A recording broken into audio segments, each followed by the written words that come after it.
Greetings and salutations, welcome to Popcorn. With it being May the 4th, how about a Star Wars ranking video? Yep, I'm only going to do episodes 1 to 9. I'm not going to include Disney Plus shows, I'm not going to include Solo or Rogue One, just the Skywalker saga. So, let's make a start.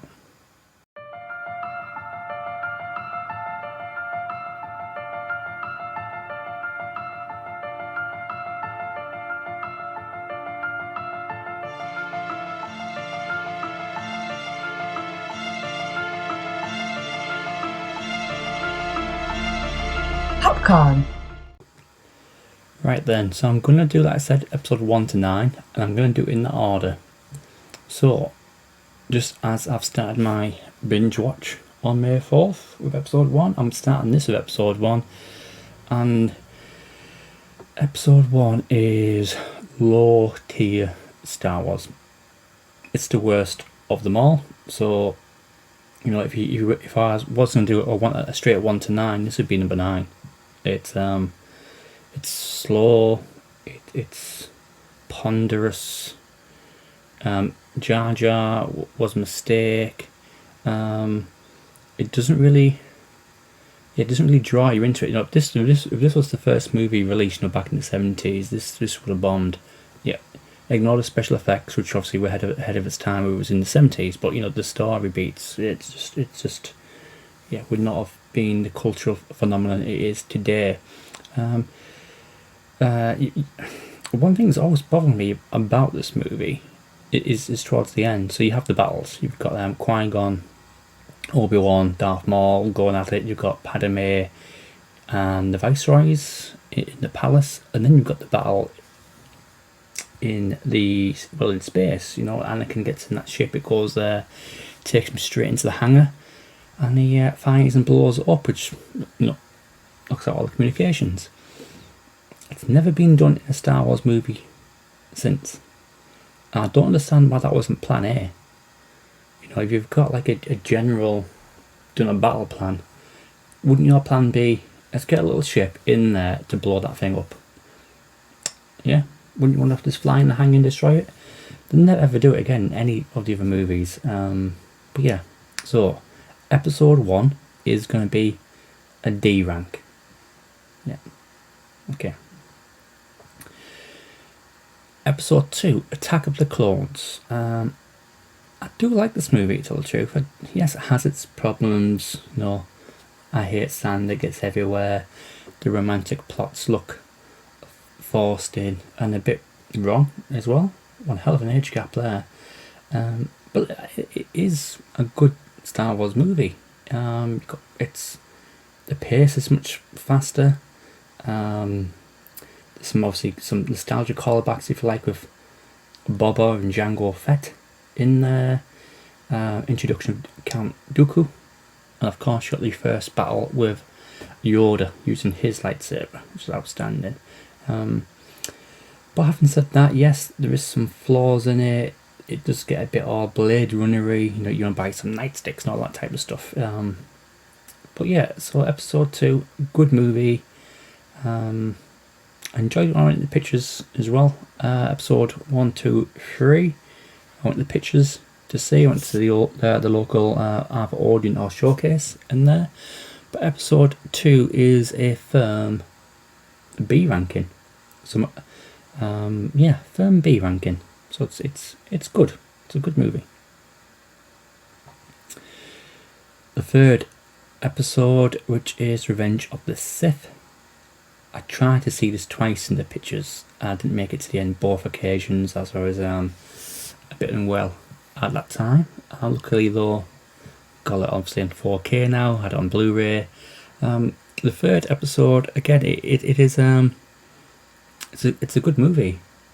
You know, it's a bit more dark, a bit more to it. Obviously you got the reveal at the end. I'm not trying to do many spoilers because the good reveal at the end. But there's a part at the end which is a bit stupid as well. You know, broken heart. What's all that about? Come on. But the story itself, the way it gets there, is good. And one thing I would say about the prequels, at least there's an arc there. They do have an arc, especially with obviously Anakin in there. Obi-Wan. Episode 3, yeah, I'm just trying to think back. It has good effects now, it's got some good battles. So episode 3 would be an A rating. I'm going to give it an A rating because I think it really is a good Star Wars movie. Episode 3. Okay, now we go back to 4, 5 and 6, so a bit before my time, especially the episode 1 and episode 4 and 5. That's doing it backwards, a bit before my time. So I first watched these when I was about 12. Yeah, and that includes episode 6. See, I'm losing it already as we're going here. That includes episode 6. Yeah, so I didn't get the hype, the build up, and I was probably spoiled as well by the likes of Jurassic Park, and you could even say Independence Day, Men in Black. Special effects there, the ships, etc. So you could say kind of spoiled there. So maybe it didn't hit me as hard as it would in the 70s or very early 80s. But having said that, these have helped carve out pop culture since then. There's lots of movies which try to replicate the buzz and the appeal of Star Wars. And it all started with this original trilogy. So okay, I rambled there a bit. So episode 4, A New Hope, good movie. Luke is a whiny little kid. Yeah, Luke is a whiny little kid on there. Movie is very fast paced. It starts straight away with Darth Vader and Princess Leia on the ship. The droid attacks on the Jar Jars on there, and again it's. See, I'm hesitating there because obviously you got the ship. You see Obi-Wan, Darth Vader, blah blah blah. But Luke's is natural, isn't he, when it comes to ships and all that, and of course Han and Chewie's introduction as well. But sorry, cat as usual. But episode 4, A New Hope, obviously caught the appeal and attention of lots of people in the 70s. Is a good film. Probably is. The effects are probably a little bit dated now, and Lucas should never ever tampered with it. But Star Wars: A New Hope, episode 4 is A rank, clear A rank. Episode 5, Empire Strikes Back, Cloud City, Han in Carbonite, the darker movie, with Luke going to see Yoda as well. The swamp, lifting up, try. There is no try. It's not do or do not. I believe that's the word. That's the saying. Yeah, it is. Yes, you get Yoda, you get Luke, and a bit more of a plot line between Han and Leia, and that great line was just simply, "I know." If you know, you know. Empire Strikes Back was the one for me, which was like, yeah, that's a good film, because it has, if you didn't know the twist before you watched it, what a twist, of course, and the darker, it was just the way it ended. It was just like, not all's well. Good ending. Of course, very similar to what Infinity Wars has done more recently. Left it on that cliffhanger. Tremendous. So, Empire Strikes Back is S tier. S tier. There's no better tier at all. Okay. So what's that? Episode 1, 2, 3, 4 and 5. So up to episode 6 now, which is Return of the Jedi. That's right, as I'm looking at my list. Return of the Jedi. I actually did have a little Wicket growing up. I had like a little Wicket growing up. So yeah, I was a fan of the Ewoks, even though they don't make sense in this, I don't understand how the Ewoks and swing things at some rocks around or whatever and throw them, hits the stormtroopers' helmets, which are there to protect them, but it still kills them or knocks them out. It's how on earth did they win that battle, the Battle of Endor? How did they do it? Anyhow, I'm rambling. Again, a nice arc. It's a nice clear end for this trilogy. And if Lucas and Disney didn't go back and do any more Star Wars, not the original trilogy would have been awesome as it was. The plot lines, again, good and evil, Darth Vader, Luke, and then the Emperor Palpatine. The fight towards the ends, the electrics, the sound effects, the strobe lighting, tremendous scenes. And so on that basis, I would put this as a B. It's a B. So it's not an S, it's not an A, it's a B. Yes, it's a good film, but it's too kiddified. You know, the Ewoks, the tone of the movie. It's not. They should have kept it like Empire Strikes Back. They should have kept it a bit more dark, a bit more adult. But I guess where money's not there to do that. Okay. So we have episode 1, 2, 3, 4, 5, 6 done. And that takes us to the sequels.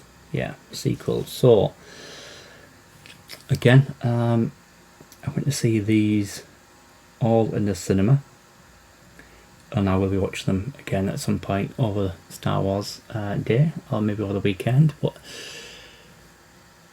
The Force Awakens, yeah, I loved it.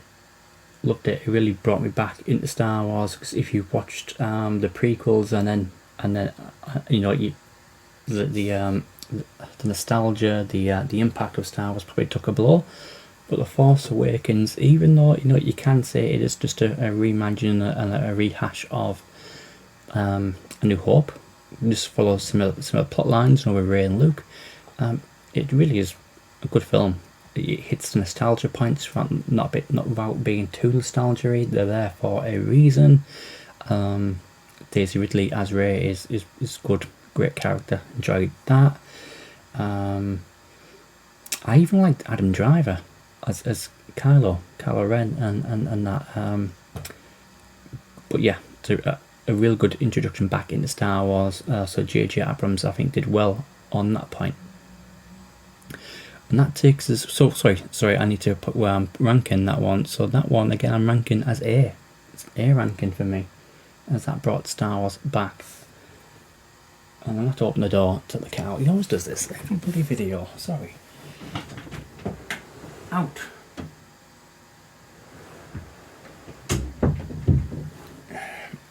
It's because, you know, I'll sit here and waffle on, and he's like, bloody hell, Dad.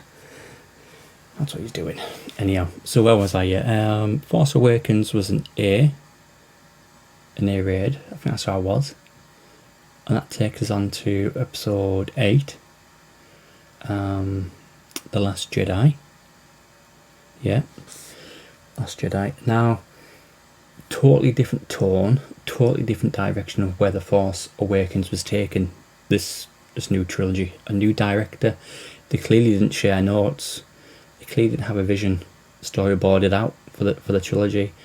And this is why this movie seems to be a misstep.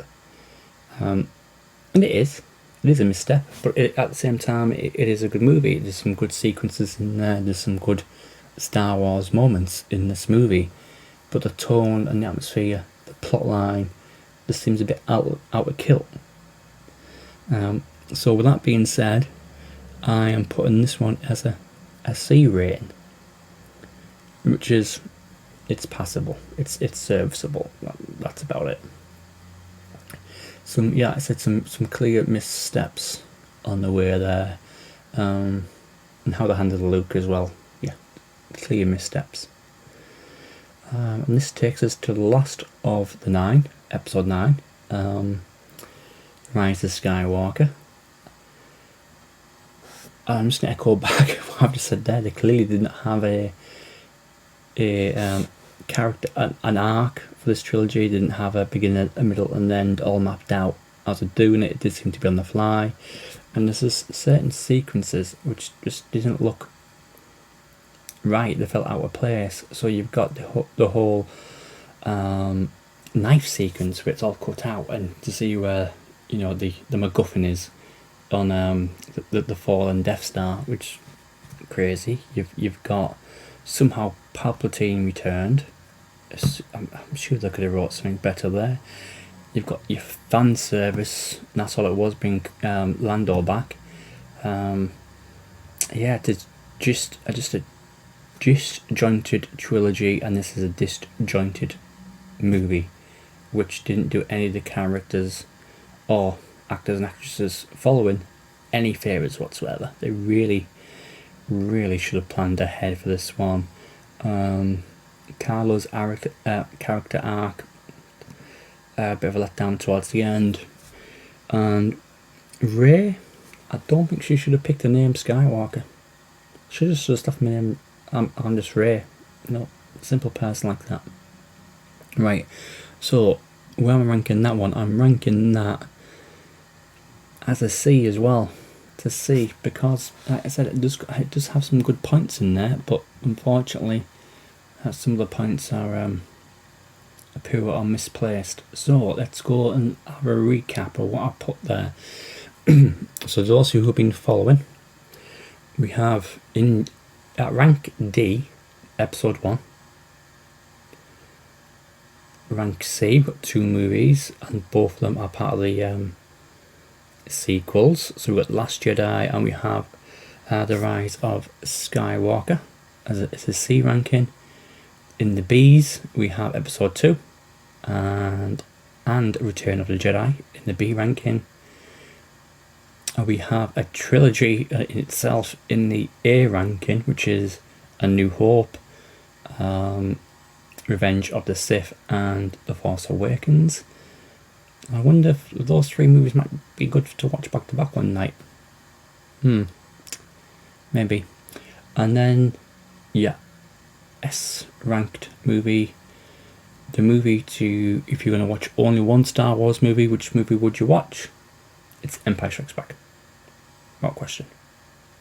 But like I said, I'm going to watch them all back to back, probably today, and overnight. Starting with episode 1, that's why it's started in the background, to save some time, because it has to be watched, even though it's no good. You have to do it. Right, so thank you anyway. So I've rambled on there for 16 minutes, but that is my rankings for episode 1 to episode 9. Let me know what you think in the comments. Are my rankings out of kilt? Would you put them in a different order? Alright, about the only one movie being an S rank? Let me know in the comments, and have a good day. I hope to see you on the next one. Popcorn.